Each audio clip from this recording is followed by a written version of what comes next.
اعوذ باللہ من الشیطان الرجیم، بسم اللہ الرحمن الرحیم۔ السلام علیکم پیارے بہن بھائیوں، اللہ پاک سے دعا ہے آپ کو صحت، تندرستی اور امن والی زندگی عطا فرمائے، آمین یا رب العالمین، اور آپ کے رزق میں برکت اور کشادگی عطا فرمائے، آمین یا رب العالمین۔ پیارے دوستوں، بھائیوں اور بہنوں، رسول اللہ صلی اللہ علیہ وآلہ وسلم نے ارشاد پاک فرمایا، کیا میں تمہیں ایسے اعمال نہ بتاؤں جن کے ذریعے سے اللہ تعالیٰ گناہوں کو معاف فرما دیتا ہے اور درجات کو بلند فرما دیتا ہے۔ صحابہ کرام رضوان اللہ علیہم اجمعین نے عرض کیا، اے اللہ کے رسول صلی اللہ علیہ وآلہ وسلم،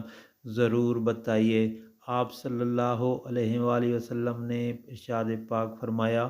سختی اور تکلیف میں یعنی مصیبت اور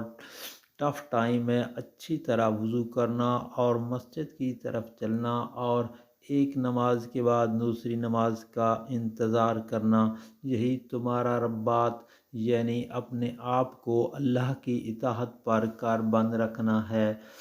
دوستو، یہ صحیح مسلم کی حدیث شریف ہے اور نبی پاک صلی اللہ علیہ وآلہ وسلم کے ارشاد پر مطابق اللہ پاک اس کو بہت پسند فرماتے ہیں۔